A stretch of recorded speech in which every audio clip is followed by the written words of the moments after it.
ကျောင်းတက်တဲ့ပထမဆုံးနေ့မှာတင်မိန်းကလေးဟာကျောင်းနောက်ကျတာကြောင့်လုံခြုံရေးဝန်ထမ်းကသူမကိုကျောင်းပေါက်ဝမှာဒဏ်ပေးတဲ့အနေနဲ့မတ်တက်ရက်ခိုင်းထားပါတယ်။အဲ့ဒီအချိန်မှာပဲဇိမ်ခံကားတန်းကြီးဆိုက်ရောက်လာပြီးကျောင်းနောက်ကျနေတဲ့ကောင်လေးတစ်ယောက်ဆင်းလာပါတယ်။ဒါပေမဲ့ထူးဆန်းတာကလုံခြုံရေးဝန်ထမ်းဟာအဲ့ဒီကောင်လေးကိုတော့လုံးဝမတားပဲလွှတ်ပေးလိုက်တာပါ။မိန်းကလေးကအခွင့်အရေးကိုအရယူပြီးကောင်လေးကိုအတင်းလန့်တားလိုက်ပါတယ်။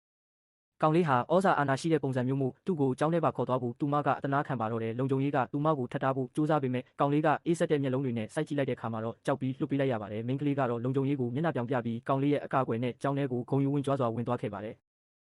အတန်းထဲရောက်လို့မိတ်ဆက်ရမယ့်အလှည့်မှာတော့မိန်းကလေးကသူမရဲ့ဝါသနာဟာမှန်ရှိမှကိုပါကိုပြန်ပြီးဟာတာပြောတာပါလို့ပြောလိုက်တာကြောင့်တက်တန်းလုံးရေမောကုန်ကြပါတယ်ဆီယာမရဲ့စီစဉ်မှုအရသူမဟာစောစောကကောင်လေးရဲ့ဘေးမှာထိုင်ရပါတယ်သူမစာအုပ်ကိုဖွင့်လိုက်တဲ့အချိန်မှာဖားတကောင်ခုန်ထွက်လာတာကြောင့်မိန်းကလေးခမလမ်းဖြန့်သွားရတာပေါ့ကောင်လေးကဒါဟာသူ့ရဲ့စမ်းသပ်ချက်အတွက်အကောင်ဖြစ်ကြောင်းယဉ်ကျေးစွာတောင်းပန်လိုက်ပါတယ်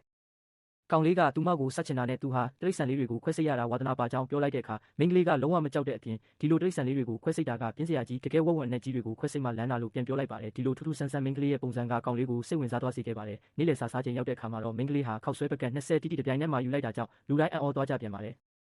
ဒါပေမဲ့ပတ်စံရှင်းရမယ့်အချိန်မှာတော့သူမပတ်စံအိတ်မိကြံကဲမှန်းတိသွားပြီးကြောင်းသွားပါတယ်ကောင်လေးကသူမကိုကူညီဖို့ပြင်နေတော့မှပဲကြောင်းကလူမိုက်ကသူ့မစီကိုဥတီလျှောက်လာပါတော့တယ်ကျောင်းသားတွေအားလုံးကအဲ့ဒီလူမိုက်ကိုကြောက်လန့်တကြားကြည့်နေကြပေမဲ့မိန်းကလေးကတော့လုံးဝဂရုမစိုက်တဲ့အပြင်ဟေ့လူကျမကိုထမင်းဘိုးပတ်စံခဏလောက်ချိပါအောင်လို့တောင်ပြန်ပြောလိုက်ပါတော့တယ်သူမရဲ့မခန့်လေးစားပုံစံကြောင့်လူမိုက်ရောတကြောင်းလုံးပါအံ့ဩသွားခဲ့ရပါတယ်